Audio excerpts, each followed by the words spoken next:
नमस्कार मित्रों, कैसे हैं सब। तो ये आज का जो वीडियो है मेरा, ये वीडियो है बेसिकली इंटरव्यू जो केवीएस के होने वाले हैं। जैसा कि सभी को पता है, एग्ज़ाम्स हो चुके हैं, आंसर की आ चुकी है और अब क्या है, रिवाइज्ड की के लिए लोगों ने ऑब्जेक्शंस डाल रखे हैं। रिज़ल्ट का वेट कर रहे हैं कि इंटरव्यू में कितने लोग बुलाए जाएंगे। तो बाकी कुछ चीज़ें हैं इंटरव्यू के लिए, कैसे हमें प्रिपरेशन करनी है, क्या-क्या चीज़ें हमें ध्यान रखनी है। तो उन्हीं चीज़ों पर हम बात करेंगे आज।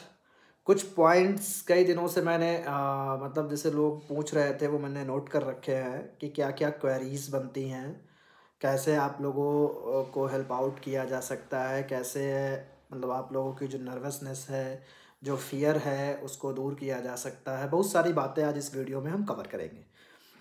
तो जैसा कि सबसे पहले हम बात करें रिज़ल्ट की, तो रिज़ल्ट हो सकता है कि वैसे तो मुझे लगता था कि इस मंथ के एंड में आ जाएगा। लेकिन जैसा कि अभी कल केवीएस ने एक नोटिस निकाला है, जो मतलब नोटिस क्या वो कह सकते हैं, रिवाइज़्ड सॉरी की आई है एग्ज़ाम की, पीआरटी की, लाइब्रेरियन की एंड अदर एसएसए और एएसओ वगैरह की जो है आंसर शीट अभी उन्होंने अपलोड करी है। तो यहाँ पर हम बात करेंगे कि आपके रिज़ल्ट की। तो आपका रिज़ल्ट जो टीजीटी पीजीटी का है, वो हो सकता है इस मंथ में आ जाए लास्ट तक, लेकिन अगर नहीं आता है तो अप्रैल के फर्स्ट वीक में आ जाएगा श्योरली। अब पहला क्वेश्चन है लोगों का कि कितने लोगों को क्वालिफाई कराएंगे, कितने लोग बुलाए जाएंगे इंटरव्यू में। तो इसका आंसर ये है कि केवीएस हमेशा 3 टाइम्स बुलाता है।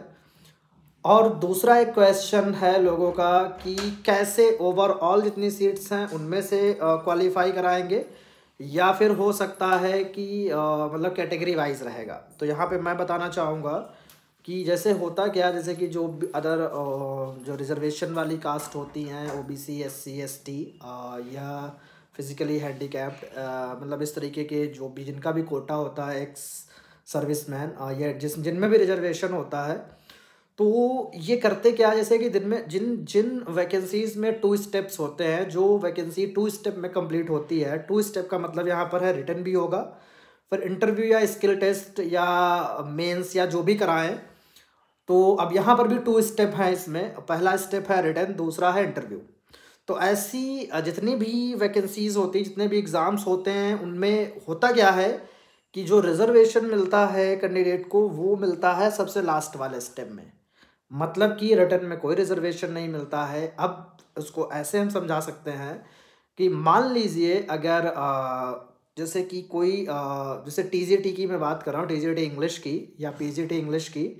तो जैसे टीजीटी में मान लिया हमने, फॉर एग्जांपल मैं ले रहा हूँ, 100 सीट हैं यूआर की। यूआर मतलब जनरल, सॉरी यूआर मतलब जो लिखा होता है वो रिटर्न में उसको जनरल ही काउंट किया जाता है।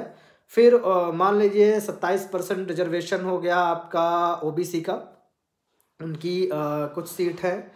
फिर उसमें अदर जो सीट्स हैं एससी की, और उसके बाद एसटी की, ऐसे करके जो भी उन्होंने सीट को बाइफरकेट कर रखा है। तो अब रिटर्न में क्या होगा कि रिटर्न में जैसे कि मैंने बताया 100 सीट है जो कि आपकी किसकी हैं, यूआर की। तो अब इंटरव्यू के लिए 3 टाइम्स जो बनेगा जा करके वो 300। जो 300 कैंडिडेट इंटरव्यू के लिए क्वालिफाई कराए जाएंगे वो सिर्फ और सिर्फ जनरल के होंगे। मतलब मेरी बात समझ रहे हो, सिर्फ और सिर्फ वो किसके होंगे, जनरल के। फिर ओबीसी, जैसे ओबीसी में मान लीजिए कि 50 सीट है या 60 सीट है, तो 60 मान लिया, तो 60 में मान लो 30 सॉरी 3 टाइम्स कितना हुआ, 180। मतलब ओबीसी जो कैंडिडेट जाएगा वो 180 क्वालिफाई कराया जाएगा। ठीक है, ओबीसी कितना कराया जाएगा, 180। एग्जाम्पल के हिसाब से मैं बता रहा हूँ। एससी की मान लिया हमने सीट 30 हैं, तो 30 सीट हैं, तो एससी मतलब 90 स्टूडेंट्स जो होंगे, 90 कैंडिडेट्स जो होंगे वो क्वालिफाई कराए जाएंगे इंटरव्यू के लिए। अब ये कैंडिडेट जब इंटरव्यू देंगे, तो अब क्या होगा कि ओबीसी एससी कैंडिडेट ऐसे जिनका स्कोर जनरल से ज़्यादा है या जनरल के बराबर है, तो अब क्या होगा जब फाइनल मेरिट बनेगी, फाइनल मतलब रिटर्न के मार्क्स और इंटरव्यू के मार्क्स जोड़कर, तो अगर ऐसा कोई कैंडिडेट है जो फाइट करके ऊपर जा रहा है मतलब ओबीसी का, तो उसको अब वो यूआर की सीट ले जाएगा। मतलब जैसे जितने भी ओबीसी में बुलाए गए थे अभी या एससी में जितने बुलाए गए थे, अगर वो फाइट कर रहे हैं अब ओवरऑल मेरिट बनेगी, मतलब अब सबको कंबाइंड करके एक मेरिट बनाई जाएगी। अभी तक क्या था, इंटरव्यू के लिए कैटेगरी वाइज मेरिट अलग अलग बनाई गई। अब क्या होगा, जितने कैंडिडेट वहाँ पहुँचे इंटरव्यू के बाद, अब ओवरऑल जो टॉप है, भले वो एससी हो या ओबीसी हो, उसको यूआर की दी जाएगी। फिर दूसरा कैंडिडेट जो उससे नीचे है, वो अगर जनरल का है तो जनरल की सीट ले जाएगा, ओबीसी है तो वो यूआर की सीट ले जाएगा। मतलब इस तरीके से आपका रिजल्ट रहेगा। तो ये एक बड़ा ही मुद्दा जो है बना हुआ था। इस बार ईडब्ल्यूएस को भी समाहित किया गया है, तो ईडब्ल्यूएस का भी ऐसे ही रहेगा। जैसे मान लो ईडब्ल्यूएस में 20 सीटें हैं या 15 सीटें हैं, तो 15 × 3 = 45, 15 माना तो 45 केवल कैंडिडेट रिटर्न क्वालिफाई कराए जाएंगे इंटरव्यू के लिए। तो आई थिंक समझ में आ गया होगा। अब हम बात करते हैं कि दूसरा जो क्वेश्चन है आप लोगों का अब इंटरव्यू से रिलेटेड, कि इंटरव्यू की जब कॉल होगी तो वहाँ पे कैसे जाना है, क्या करना है। तो सबसे पहले हमें वहाँ पे लेटर आएगा आपका। मैं उसको अभी स्क्रीन रिकॉर्ड करके दिखा दूँगा कैसा लेटर आता है। पहले तो रिज़ल्ट आएगी, एक कट ऑफ आएगी, कितनी कट ऑफ तक रिटर्न वालों को इंटरव्यू के लिए कॉल करी गई है। फिर उसमें आपका जो इंटरव्यू लेटर है वो सेंड कर दिया जाएगा आपके मेल पर, या कभी कभी उसमें भी लॉगिन के थ्रू हम डाउनलोड कर सकते हैं। वैसे तो मेल ही, मेरे पास तो मेल आया था, मेल के थ्रू ही आया था। और फिर उसके बाद क्या होता है, एक लिस्ट भी जारी कर दी जाएगी जिसमें सबके नाम होंगे। फिर वेन्यू भी अलग से जारी किया जाएगा कि इस सब्जेक्ट का इंटरव्यू इस डेट में वहाँ होगा। ये सारी चीज़ें होंगी। फिर जब हमें पहुंचना है वहाँ पर, एक जैसा कि 2018 का एक बायोडाटा एक फिल करके हमें ले जाना होता है, वो पड़ा होगा साइट पर। और जो वर्किंग है उनको एनओसी ले जानी होगी। अगर वो किसी डिपार्टमेंट में काम कर रहे हैं तो वो एनओसी लेकर जाएंगे अपने डिपार्टमेंट से। एनओसी का मतलब नो ऑब्जेक्शन सर्टिफिकेट होता है।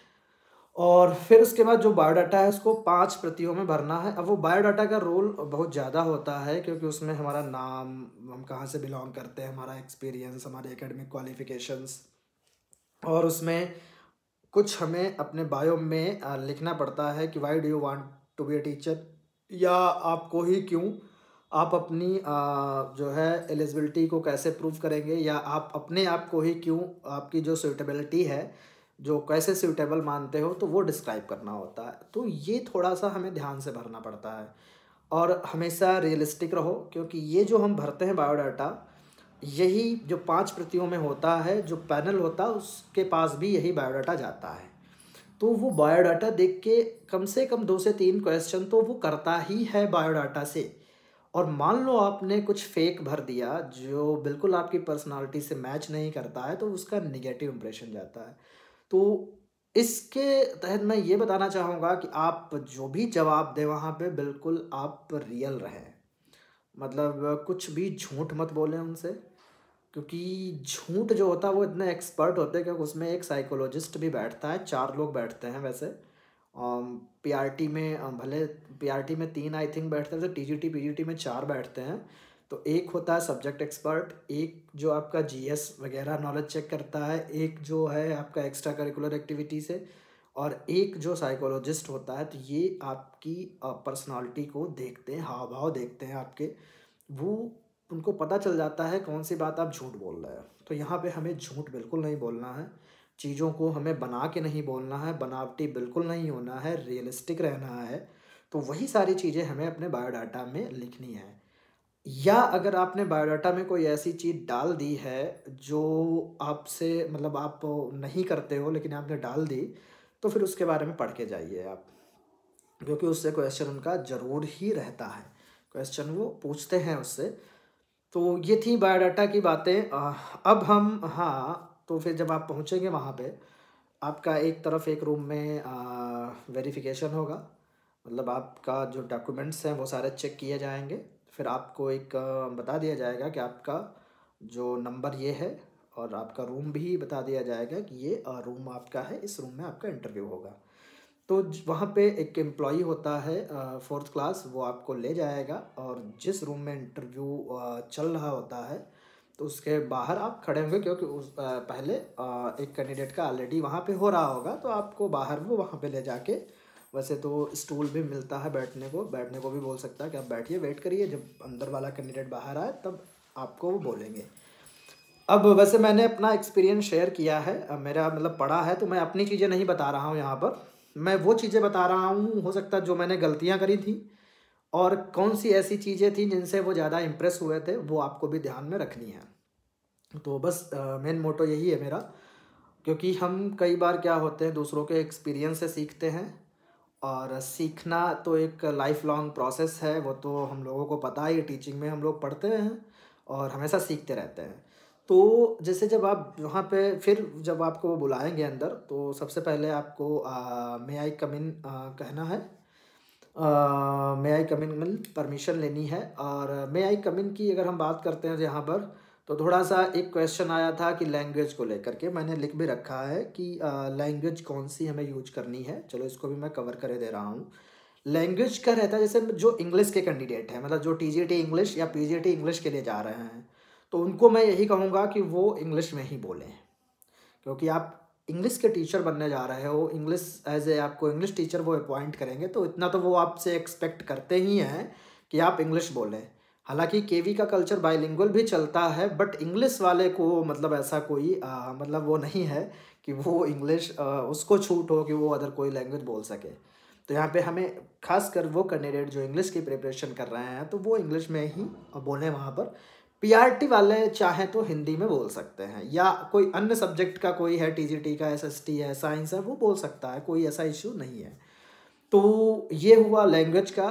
फिर एक और, हाँ, थोड़ा ड्रेस कोड को लेकर भी लोगों, मैं अभी आ रहा हूँ वहाँ पर, जो मैंने जहाँ पे एंड किया था कि हम रूम के बाहर हैं और वो हमें बुलाएंगे, तो इससे पहले थोड़ा ड्रेस कोड का भी मैं बताया दे रहा हूँ। जैसे ड्रेस कोड का क्या होता है कि लोग कहते हैं ड्रेस कोड क्या पहन के जाएं, सूट पहन के जाएं या क्या, तो मैं ये कहूँगा जिसमें आप कंफर्टेबल और सिंपल भी अगर बन के जाते हो, सिंपल का मतलब आप सिंपल शर्ट पैंट पहन के जाते हो, आप टाई यूजुअली नहीं लगाते हो तो टाई मत लगाइए। आप अगर केवल ये शो करके, ये सोच के दिमाग में आपके है नहीं मैं वेल ड्रेस, मतलब बिल्कुल मैं कोट पहन के जाऊँ, मैं टाई वाई लगा के जाऊँ, तो वहाँ पे आप कंफर्टेबल फील नहीं करेंगे और आपका इंटरव्यू बेकार हो जाएगा। बिल्कुल मैं कह रहा हूँ, तो नेचुरली बस अच्छे, मतलब जैसे एक टीचर का जो एक ड्रेस कोड होता है, एक नीट एंड क्लीन, हमारी फॉर्मल पैंट होती है, फॉर्मल शर्ट होती है, उसमें आप कोई भी वैसे लाइट कलर ही सेलेक्ट करिए, डार्क कलर ना पहनिए तो ज़्यादा बेटर रहेगा। और टाई वाई की इतनी ज़रूरत नहीं है। हाँ, अगर आप कहीं वर्क कर रहे हो, आपका वर्किंग कल्चर कुछ ऐसा है जो जहाँ पे आप कंफर्टेबल हो, आप पहनते हो, यूजुअली पहन के आप जा सकते हो। जैसे बहुत सारे ऐसे टीचर्स होंगे जो कहीं ना कहीं प्राइवेट पढ़ा रहे हैं स्कूल्स में, तो वहाँ पे उनका टाई वगैरह वो या ड्रेस कोड होती है तो उसको पहनते हैं, तो वो तो हैबिचुअल होंगे। लेकिन अगर आप नहीं पहनते हो तो सिंपल भी आप अपनी फॉर्मल शूज़, पैंट शर्ट पहन के जाओगे, आपका इंप्रेशन अच्छा होगा। क्योंकि यहाँ पे एक चीज़ और है, अगर आप नहीं पहनते पहन के जाओगे तो वो समझ जाएंगे ये बंदा केवल पहन के यहाँ आया है, यूजुअली नहीं पहनता है, तो वो मतलब इतना वो कर लेते, क्योंकि आप तो चलेंगे तो आपको मतलब उस तरीके से उनको फील हो जाएगा। तो बस और उनको सिंपल, टीचर का मतलब ये था सिंपल, सिंपल लोग चाहिए उन्हें, मतलब सिंपली जिनका बिहेवियर हो, तो वो उनको थोड़ा सा ज़्यादा उनको अट्रैक्ट कर ले जाते हैं। तो आप सिंपल शर्ट पैंट पहन, लड़कियों के लिए मतलब आप साड़ी अगर पहनती है तो वियर कर सकती हैं, अदरवाइज़ आप सूट भी कोई है अच्छा, उसको भी पहन के जा सकती हैं, ठीक है।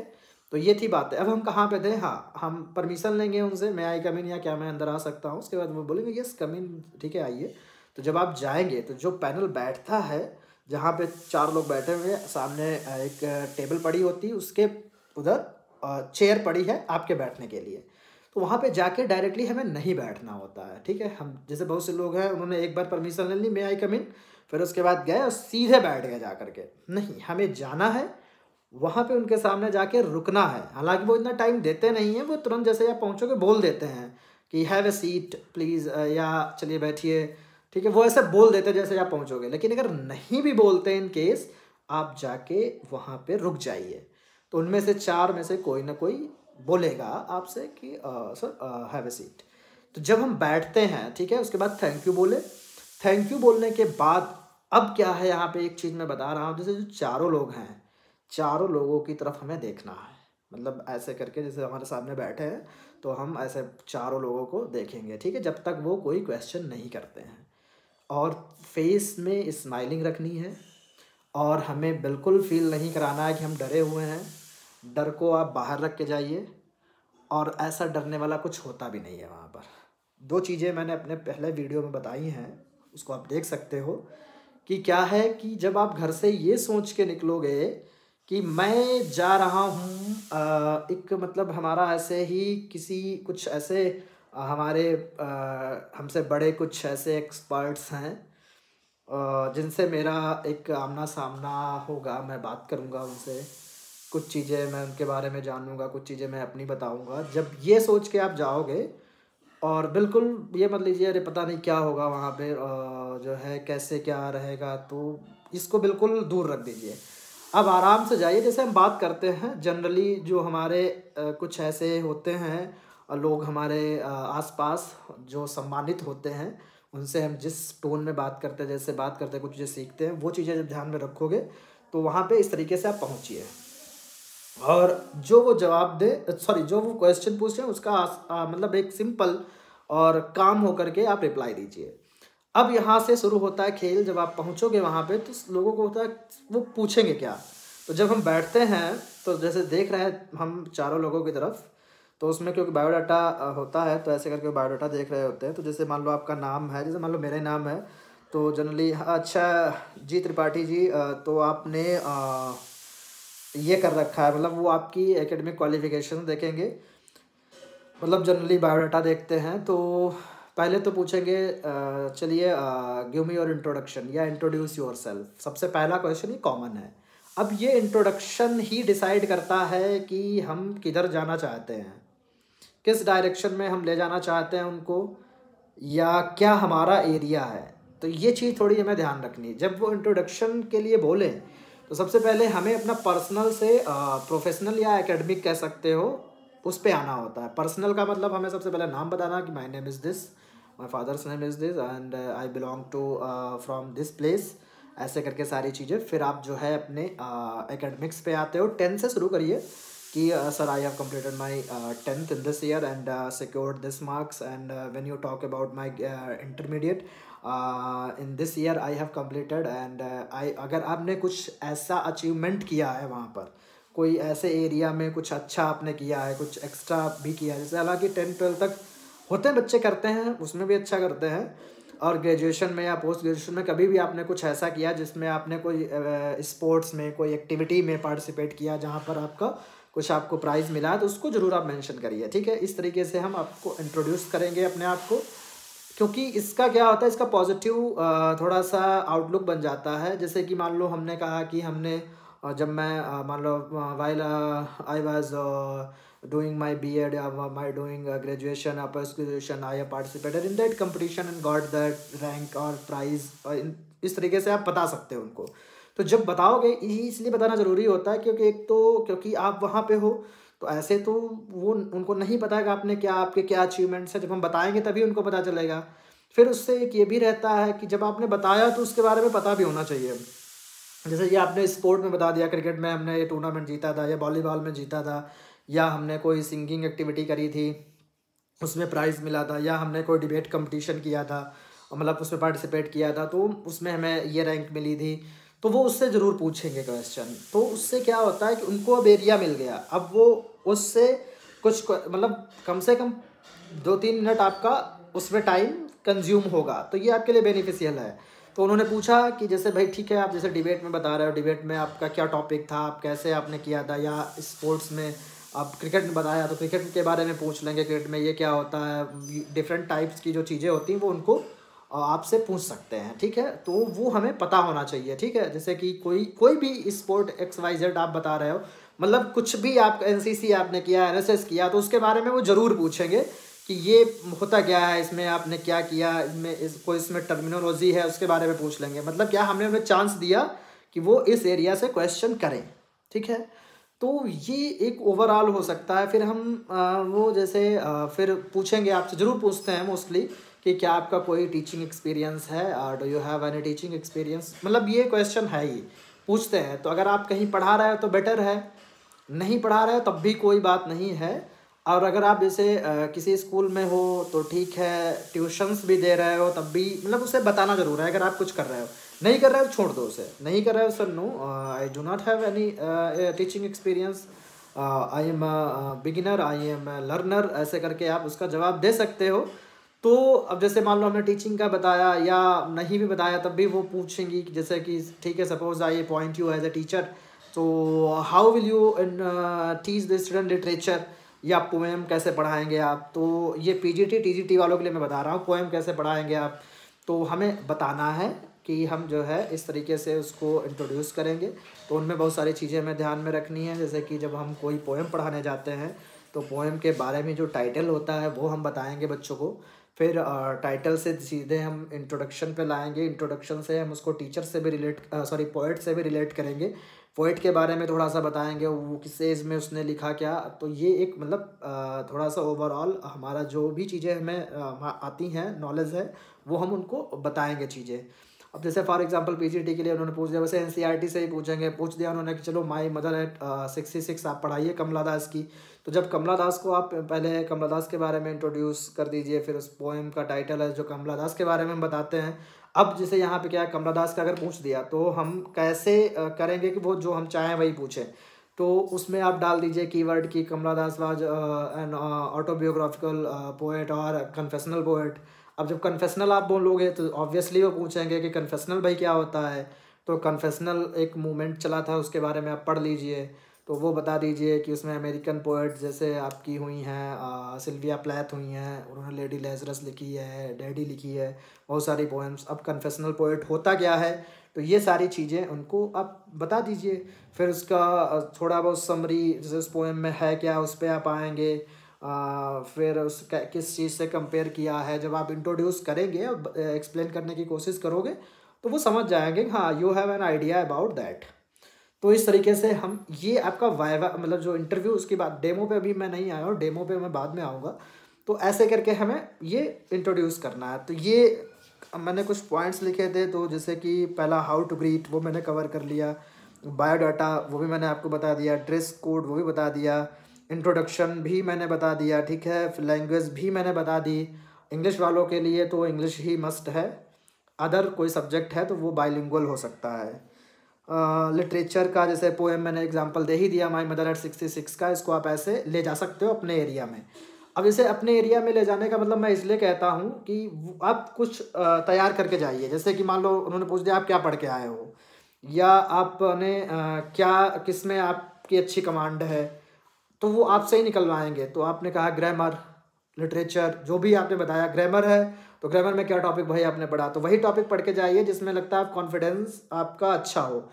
नरेशन बता दिया, क्लॉज बता दिया, तो क्लॉज से फिर क्वेश्चन आएगा क्लॉज भाई क्या होता है, क्लॉज अब क्लॉज में भी वही बताइए जो आपको पता हो, जिससे कि अगला क्वेश्चन आए उसको भी हम बता सकें, ठीक है। क्लॉज ये होता है फाइनाइट वर्ब होती है, इसमें आपके 3 टाइप्स होते हैं, नाउन, एडजेक्टिव, एडवर्ब, ऐसे करके आप बता सकते हो।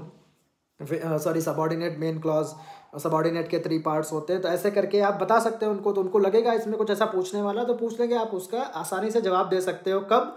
जब आप उसको अच्छे से तैयार करके जाओगे, क्योंकि हमें पता है हम ये तैयार करके जा रहे हैं, यही चीज़ हमें उन्हें बतानी है।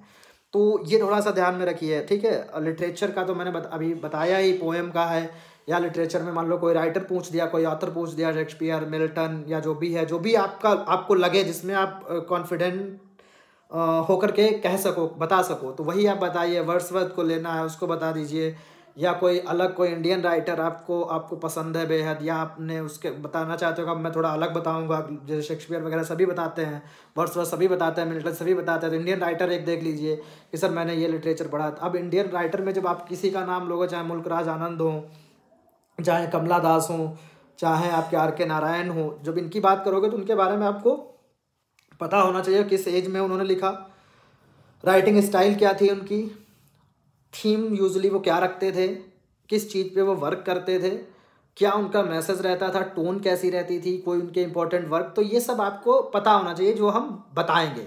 मतलब मेरा सीधा सीधा है कि जो वो पूछेंगे पहला क्वेश्चन, उसी से हमें डिसाइड करना है कि हम क्या चाहते हैं। ठीक है, मतलब जो आप चाहोगे वही पूछते। उनके पास नहीं लिखा है कि भाई गौरव त्रिपाठी आ रहे हैं तो हम ये क्वेश्चन उनके लिए हमने तैयार कर रखे हैं, या कोई और मुकेश प्रजापति आ रहा है उसके लिए ये क्वेश्चंस हमने तैयार कर, ऐसा बिल्कुल नहीं होता है। वो जो हम बताते हैं उसी से पूछते हैं। ठीक है, तो इस तरीके से हमें अपनी प्रिपरेशन करके जाना है। तो ये रहा। फिर उसके बाद कॉन्फिडेंस तो रखना ही है, स्माइल देते हुए हमें सारे जवाब देने हैं। कुछ चीज़ें जैसे उन्होंने पूछा हमें उसमें अपनी भी जो भी हमें पता है नॉलेज है उसको जोड़ते जाना है। फिर थोड़ा सा हाँ, हमें रियलिस्टिक रहना है। ठीक है, हमें जो भी है और रियलिटी बिल्कुल भी रियलिस्टिक होकर जवाब देना है। हमें झूठ नहीं बोलना है बिल्कुल। जैसे जो भी हो आप सच बताइए, क्योंकि झूठ पकड़ा जाता है, झूठ से वो समझ जाएंगे आप झूठ बोल रहे हो। तो ये थोड़ा सा हाँ। फिर जैसे उसमें से एक जो होगा एक्सपर्ट, वो आप फिर आपका देखेगा अच्छा तो basically you are from UP, या यू आर फ्रॉम एमपी, या यू आर फ्रॉम महाराष्ट्र, मतलब जहाँ से हम होंगे वो ये कहेगा। ओ तो your home town is this, so tell me any special thing about your home town. ये इनका क्वेश्चन रहता ही रहता है। मतलब आप जो आपका होम टाउन होगा उसके बारे में ज़रूर पूछेंगे कि वहाँ की स्पेशलिटी क्या है। आप जिस स्टेट से बिलोंग करते हो उसके बारे में आप पढ़ लीजिए। जैसे कि आप यूपी से अगर हो तो आपको कौन कौन सी चीज़ें पढ़नी है, राज्यसभा में सीटें कितनी हैं, यहाँ से एमपी कौन है। ठीक है, यहाँ से जो भी आपका जनसंख्या देख लीजिए, लैंग्वेज का देख लीजिए कितनी लैंग्वेजेस बोली जाती हैं, कौन से बेल्ट में क्या है। तो ये एक ओवरऑल, या कितने राष्ट्रपति यहाँ से हुए, कितने प्रधानमंत्री यहाँ से हुए, कितने उपराष्ट्रपति हुए हैं, तो ये सारी चीज़ें आप थोड़ा सा मतलब देख लीजिएगा। तो इससे क्या होगा कि वो चेक ज़रूर करते हैं आपके स्टेट के बारे में। तो ये ओवरऑल हम पढ़ लेंगे।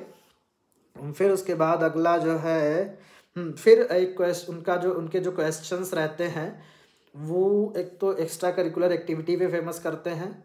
और हमें जो अभी आज इस बार जो इंटरव्यू में है सबसे ज़्यादा क्वेश्चंस अगर पूछे जाएंगे तो वो NEP 2020 इससे ज़रूर पूछा जाएगा। तो इसको ढंग से पढ़ लीजिए। मतलब जो अभी आपकी नेशनल एजुकेशन पॉलिसी 2020 है उसको देख लीजिए, उसको पढ़ लीजिए। फिर NCF 2005 आप देख लीजिए, NCTE देख लीजिए, NCERT देख लीजिए, RTE देख लीजिए, इनरोलमेंट का क्या प्रोसेस रहता है इनका ये देख लीजिए। KVS के बारे में पढ़ लीजिए, चेयरपर्सन कौन है, चेयरमैन कौन है, कब स्थापना हुई इसकी, क्या क्या उसके की फीचर हैं, किस चीज़ पर वो ज़्यादा फोकस करता है, तो कितने स्कूल्स बाहर हैं, करंट में कितने स्कूल्स रन हो रहे हैं, अभी कितने नए स्कूल खुले हैं। तो ये ओवरऑल एक आप मतलब जो भी है पढ़ लीजिए इसको। आपको मिल जाएगा गूगल पे, विकिपीडिया पे सारा कुछ मिल जाएगा। फिर उसके बाद ये सारी चीज़ें थी। अब जैसे कि डेमो की बात करें, अब ये आपका पूछा जाएगा, फिर आपसे कहेंगे चलिए ठीक है आप बोर्ड पे जाइए, और वाइट बोर्ड लगा होगा तो वहाँ पे जाने के बाद आपसे पढ़ाने को कहेंगे वो। तो यहाँ पे एक चीज़ मैं बताना चाहता हूँ, वो ध्यान रखिएगा।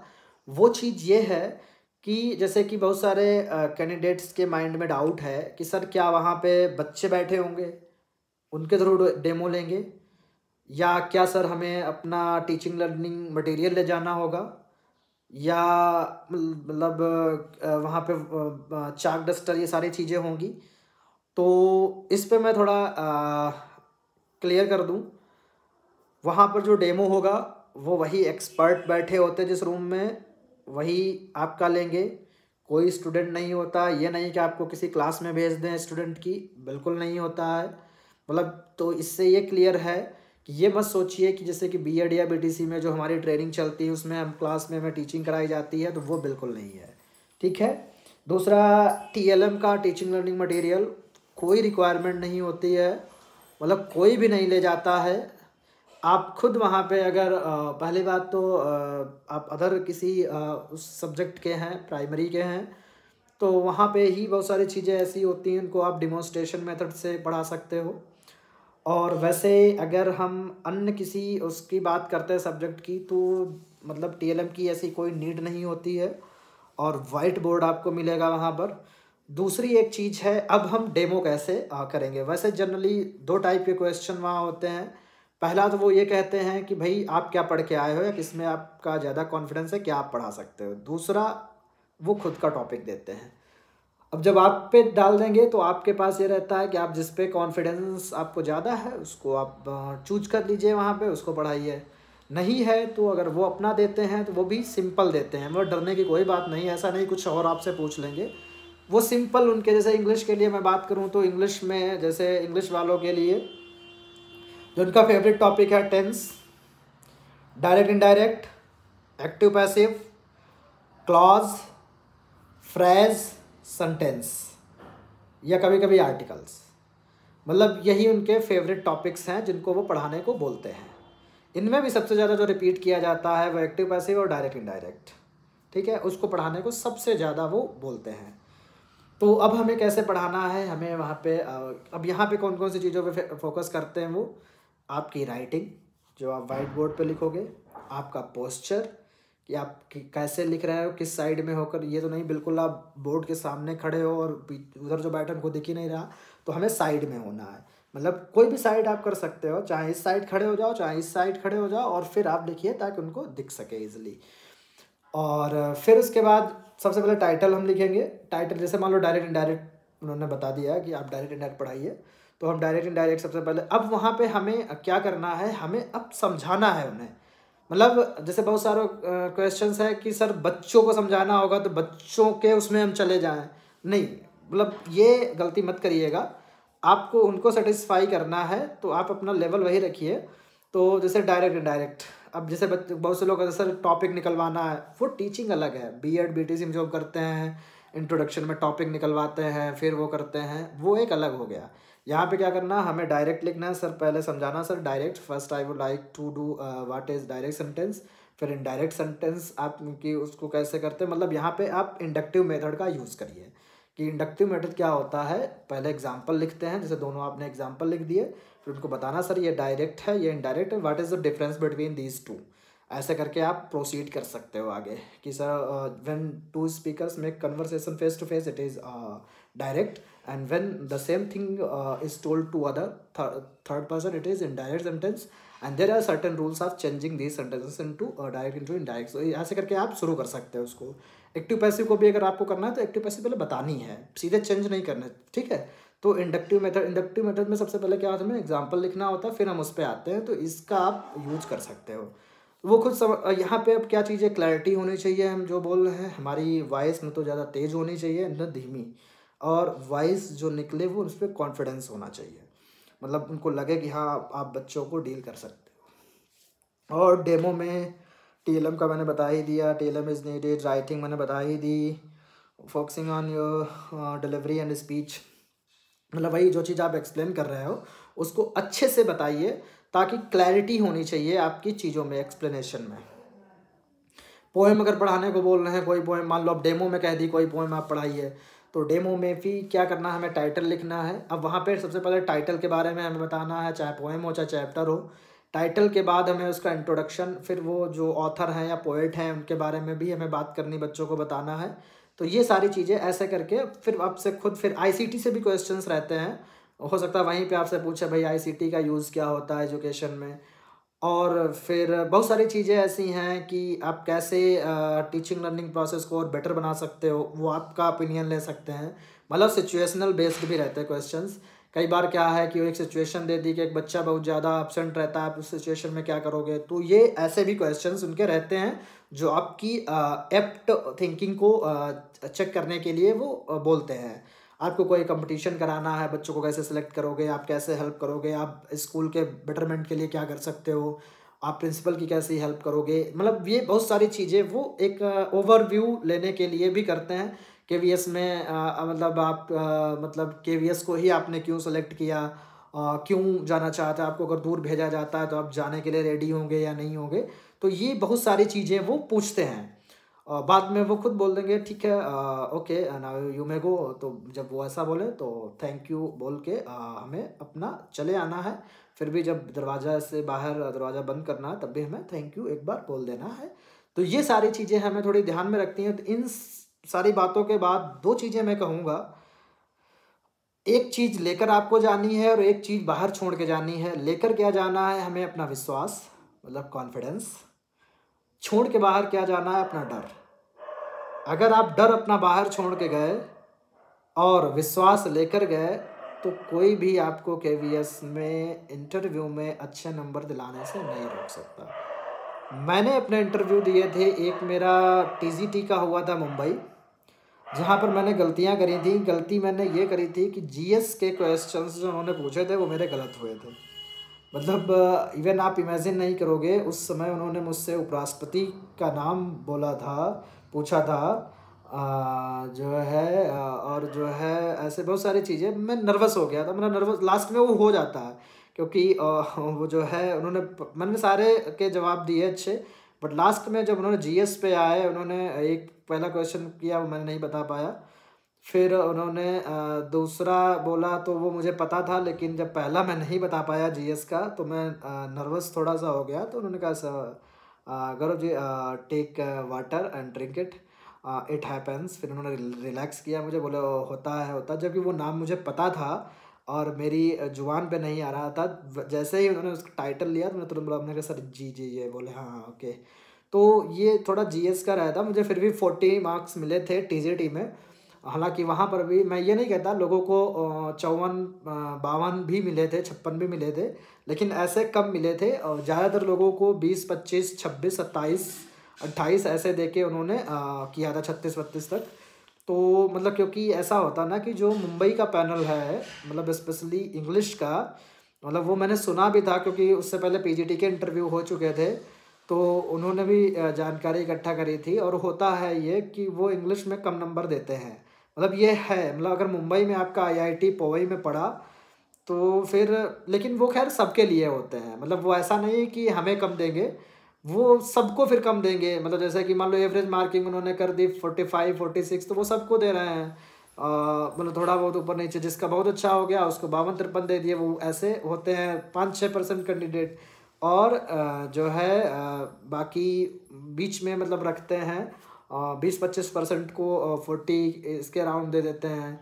बाकी उन्होंने मतलब कि मैंने लिस्ट देखी थी पिछली बार का जो इंटरव्यू, इंग्लिश में ही एकमात्र ऐसा सब्जेक्ट था जिसमें 5 नंबर तक दिए गए लोगों को, बाकी किसी सब्जेक्ट में नहीं दिए गए। मतलब बाकी जितने भी सब्जेक्ट थे उनमें मिनिमम 11-12 थे, लेकिन इंग्लिश में 5, 6, 7 मतलब ऐसे नंबर दिए गए। तो ये थोड़ा होता है। बाकी मेरा एक मैंने पीआरटी का भी दिया था लखनऊ में, और उसमें मुझे 52 नंबर मिले थे, 52।